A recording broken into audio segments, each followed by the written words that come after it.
भाषण ही तो देते हैं, वो राशन कहाँ दिया है? आज दिन तक भाषण ही तो दिया है। मोदी जी के पास और है क्या है? सिर्फ भाषण और झूठ पे झूठ, जुमले पे जुमला।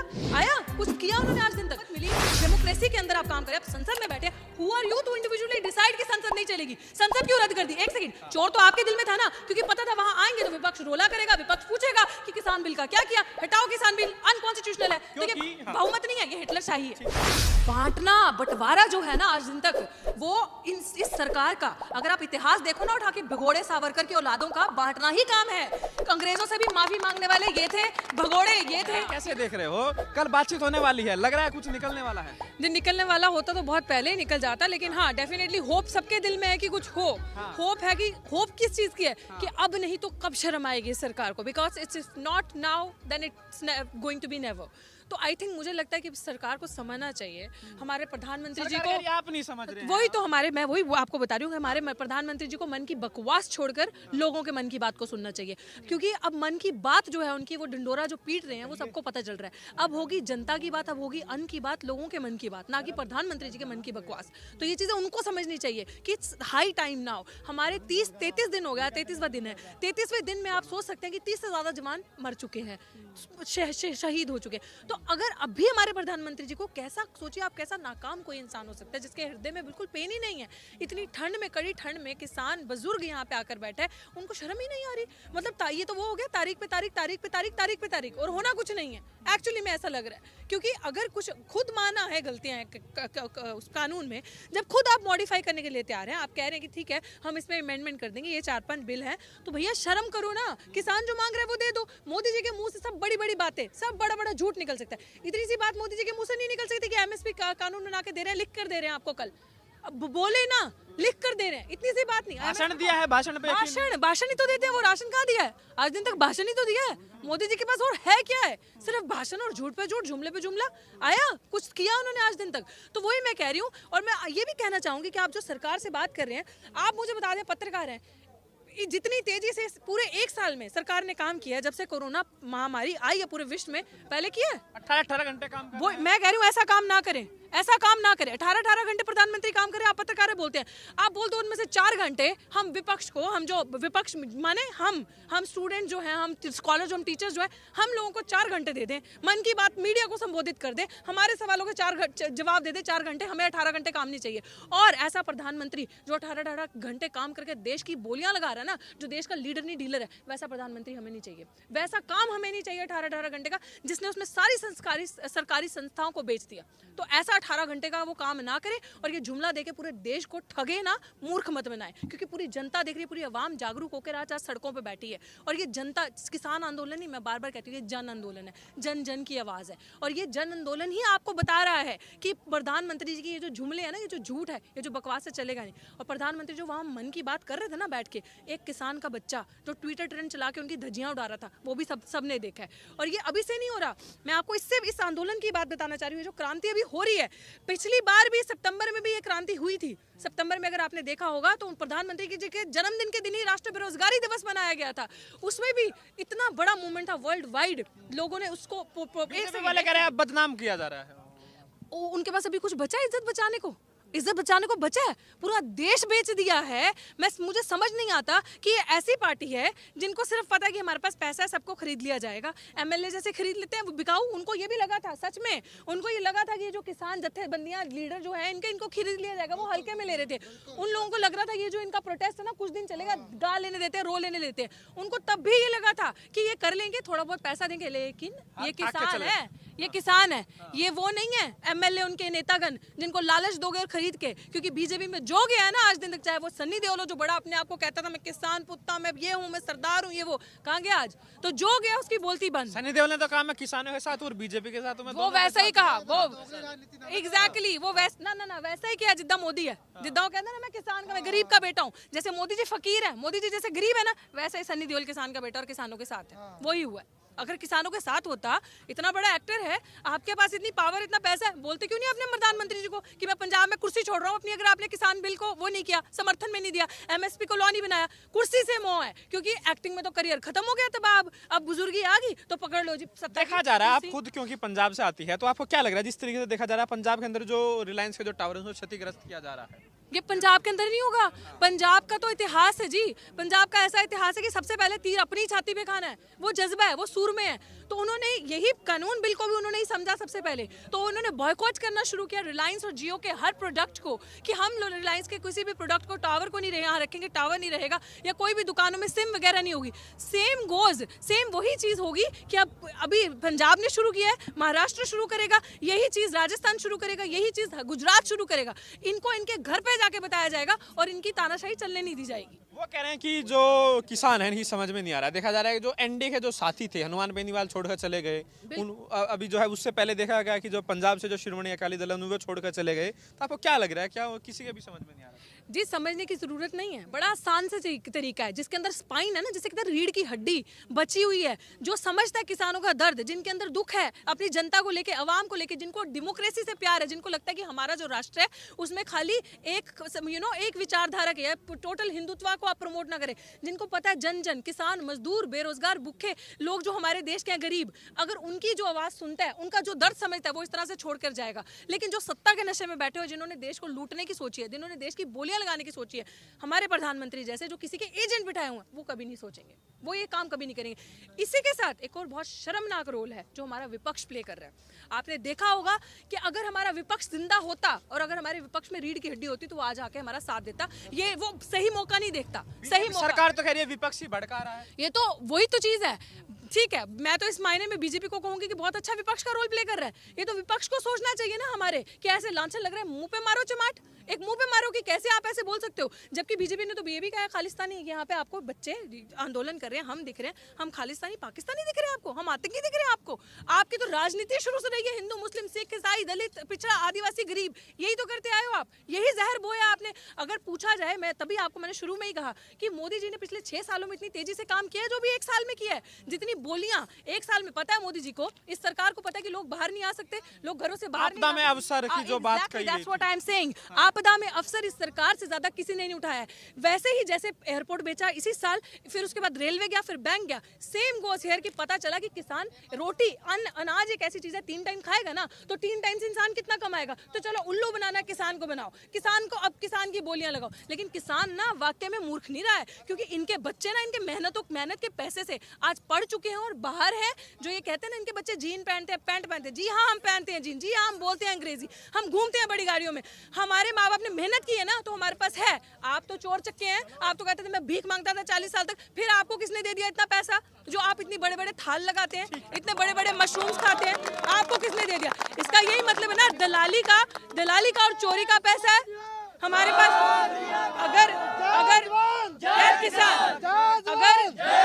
अगर हम लोग भी दलाल चोर होते और इनकी तरह बिकाऊ होते तो आज हम लोग यहाँ पे नहीं होते। हम लोग सच्चे हैं, अपने हक की बात करें। ऐसी तानाशाह सरकार के अगेंस्ट, हिटलर शाही, इस फासिस्ट गवर्नमेंट के सामने हम लोग अपने हक की बात करें और डेमोक्रेसी में। जी, नोटबंदी हुई, कहा गया कि लोगों की समझ में नहीं आ रहा है, इससे बहुत सारे फायदे हैं। जीएसटी आई, कहा गया कि भाई व्यापारियों की समझ में नहीं आ रहा है। अब ये कृषि बिल आया है, कहा जा रहा है कि आपकी समझ में नहीं आ रहा है। एक सवाल और है, अब ये भी कहा जा रहा है कि जो किसान है, कुछ अमीर किसान जो बड़े बड़े, जो जिनके पास बड़े बड़े खेत हैं, वो सड़कों पर आ गए।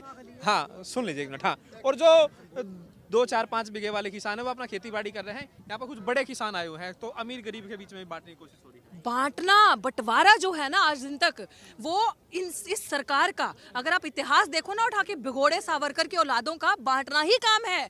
अंग्रेजों से भी माफी मांगने वाले ये थे, भगोड़े ये थे, ये जो सूर में खड़े हैं, आजादी की जंग में लड़ने वाले, शहादत देने वाले भी यही लोग थे। तो इतिहास अगर उठा के देख लो तो यही थे। और रही बात, आपने सवाल मुझे किया कि वो कह रहे हैं सब सही है। अभी क्या कहा आपने ना कि बिल सही है, सारी चीजें सही है, कुछ लोग भरमा रहे हैं सारी चीजें। तो मुझे आप एक बात बता दो, सही तो कह रहे हैं वो लोग, फायदे के लिए तो है, लेकिन किसका फायदा?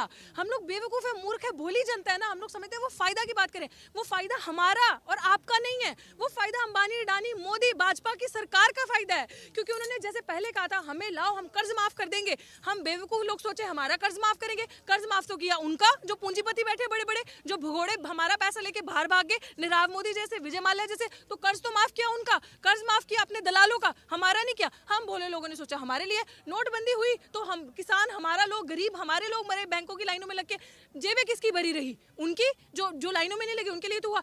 और ऐसे ही इस टाइम पे भी, कोरोना पैंडेमिक के टाइम पे भी, जब गरीब के घर पे चूल्हा जलाने को नहीं था, खाना खाने को नहीं था, अंबानी की वेल्थ मल्टीप्लाई हुई है। अंबानी का पैसा नहीं गिरा, उसका पैसा मल्टीप्लाई हुआ। और रही बात हमारे प्रधानमंत्री, ठग लिया पीएम केयर के नाम पे दुनिया को, कहाँ गया पैसा? आरटीआई से बाहर कर दिया जी। पीएम केयर प्राइवेट प्रॉपर्टी, आप पूछ नहीं सकते, आप उनकी वो पर्सनल है। कैसे? अगर मोदी जी का पैसा होता ना तो ठीक है, हम एक बारी को नहीं पूछते, बट वो प्रधानमंत्री का पैसा था, prime minister of India, which means PM care, जो कि एक कॉन्स्टिट्यूशनल पोजीशन है। जब आप पीएम की कुर्सी पे बैठे हो तो आप प्रधानमंत्री हो इस देश के। तो हम आपसे सवाल करने का, डेमोक्रेसी है हमारी, आजादी है, लोकतंत्र है, हम आपसे सवाल पूछ सकते हैं। और अगर ये भी लोकतंत्र है, जिसने आपको वहां पे बिठाया है ना, वो आपको वहां से उतार भी सकता है। और ये जो मूवमेंट हुई है ना, जन से लाभ, यही उनको करके बताएगा ये चीजें। क्योंकि इस तरह का जो माहौल होता है ना, वो आप देख रहे होंगे 30 साल बाद क्रांति आई है। मैंने लास्ट टाइम भी यही कहा था, और मैं अभी भी अपने स्टैंड पे कायम हूँ। ये जज्बा, क्योंकि ये जज्बा, ये श्रेयाकाल, ये जज्बा, ये इनकलाब हम सबके अंदर है। ये वो भगत सिंह की कौम है, मैं बार बार कहती हूँ, ये इनकलाब है। ये इनकलाब सबके अंदर है, क्योंकि बहुत होगी इनकी बेशर्मी, बहुत। और ये एक्चुअली हो क्या गया है, जब आप लोगों के सामने खुल जाते हो ना, जब आपकी पोल पट्टी सारी खुल जाती है कि आप किसके दलाल वहां पे आए हो, तब आप बांटने की बातें करते हो, तब आप दूसरे को आतंकी कहोगे। क्योंकि जो चश्मा आपने पहना बेईमानी का ना, अगर आपने काला पहना आपको काला दिखेगा, हरा पहना आपको हरा दिखेगा। आपने बेईमानी का चश्मा पहना, इसलिए आपको सारा जग, सारी दुनिया बेईमान दिखती है। ठीक है, तो आपको क्या लग रहा है कुल मिला है, क्योंकि कल बातचीत भी होने वाली है, कितनी लंबी लड़ाई के लिए तैयार है? देखिए, जैसे अमित शाह जी ने कहा था, 1 इंच भी पीछे नहीं हटेंगे, एक नॉट एन आधा इंच हम भी पीछे नहीं हटेंगे। तैयारी, जैसे आपको पहले भी पता है, 6-6 महीने का राशनिंग सबके पास है, सारा प्रबंध करके आए हैं। लेकिन उनके ऊपर है, क्योंकि जब इंसान खुद कबूल करे मेरे बिल में अमेंडमेंट्स की जरूरत है, गलत है, तो फिर मानना चाहिए ना, लिख के देना चाहिए। किसानों का भला हो, किसान अपने अपने घर जाए। और अगर वो चाहते हैं कि इसको लिंगर ऑन करना है, लंबा खींचना है, तो हम भी पूरी तैयारी से आए हैं, हम पूरी तैयारी से यहाँ बैठे हैं। और जब तक फैसला हमारे हक में नहीं आता, हम यहाँ से जाने नहीं वाले। बिल्कुल बैठेंगे ना, तो कोई बीच हम एक सूत पीछे नहीं जाएंगे, वो 1 इंच पीछे जाने वाले नहीं, हम एक सूत पीछे जाने वाले नहीं है। और जब आए हैं तो लेके जाएंगे। मैं डिस्ट्रिक्ट शाहजहाँपुर यूपी से हूँ। देखिए, वो यो कह रहे हैं कि हम 1 इंच नहीं पीछे हटेंगे। मैं कह रहा हूँ कि वो ये बात कल समझ लें आराम से। वो गलती मान चुके हैं अपनी, कि हमारी गलती है, तो वो जितनी जल्दी अपनी गलती को सुधार लेना, उनका भला हो जाएगा। वरना मिट्टी में मिल जाएंगे, उनके हाथ कुछ नहीं आने वाला। देखा जा रहा है कि एक मिनट, देखा जा रहा है कि जो पंजाब के अंदर देखा गया, ईडी के भी छापे मारे गए, ठीक है ना। देखा जा रहा है कि एफआईआर दर्ज की जा रही है, तो जिस तरह घेरने की कोशिश हो रही है, उसको आप कैसे देख रहे हैं? काम ही यही है ना, ये छापे मारने, काम डिल्यूट करना है मूवमेंट को। अगर डिल्यूट नहीं करेंगे मूवमेंट को, तो मूवमेंट का वो जो मूवमेंट की नेचुरल वो एसेंस है, वो कैसे बना रहेगा? किसी ना किसी पे इल्ज़ाम लगाओ, या कुछ ना कुछ ऐसी चीज़ें लाओ कि इस मूवमेंट को डिस्ट्रैक्ट करो किसी तरीके से। But again I am retreating, again I am saying that वो कुछ भी कर लें, छापे मारें या कुछ भी कर लें, ये आंदोलन हटने वाला नहीं है, ये नहीं होने वाला। क्योंकि यहाँ पे एक तरह के लोग नहीं है। यहाँ पे कह लो ना, जैसे बदनाम किया जा रहा था कि पंजाब पागल हो गया या हरियाणा पागल हो गया, वहाँ क्या गया, यहाँ पे दिख चुका है। अगर वो ग्राउंड रिपोर्ट, इसीलिए तो गोदी मीडिया दिखाता नहीं है ना। आप यहाँ पे आके देखो, महाराष्ट्र, गुजरात, राजस्थान, पंजाब, हरियाणा, हर तरफ का लोग है। तो अगर ये वो सोचे कि ऑल इंडिया से, केरल भी आ गए, तो अगर वो ये सोचे कि ये छोटी छोटी हरकतें करके हमारा मूवमेंट डिल्यूट कर देंगे, हमें भटका देंगे, तो दैट्स इम्पॉसिबल। वो तो उनका काम ही है करना, तो वो फर्क नहीं पड़ता किसी। क्योंकि देखा गया कि कहा जा रहा है कि बड़ी मजबूत सरकार है, और एक बार डिसीजन ले ले तो पीछे नहीं हटता है मोदी। तो लग रहा है अब की बार जनता, मास मूवमेंट, मास प्रोटेस्ट में बहुत ताकत होती है, ये हमेशा याद रखना। क्योंकि जब जनता अपने पे ले लेती है ना, जब इस संसद, मैं बार बार कहती हूँ, जब संसद आवारा हो जाती है तो सड़कें सुनसान नहीं रहनी चाहिए। और आप देख लो, संसद सड़कें सुनसान नहीं है। मैंने बार बार कहा है कि ये किसान आंदोलन नहीं है, ये जन आंदोलन है। इसमें हर उस भूखे, बेरोजगार, उस गरीब, उस मजदूर की आवाज़ है, उस किसान इंसान की आवाज़ है कि जो इस सरकार से प्रताड़ित हो चुका है। इसीलिए अगर उनको लगता है वो बहुत तानाशाह है, अगर उनको लगता है वो अपनी हिटलरशाही से ये कर लेंगे, तो let me recall him he should revisit what has happened with the Hitler. He should revisit that time also ना। अभी आपने वो सॉन्ग भी सुना होगा, बेला चाओ। ये मूवमेंट, अब ये क्रांति जो फ्रेंच रेवोल्यूशन हुआ था ना, we are very near to it, because we need change.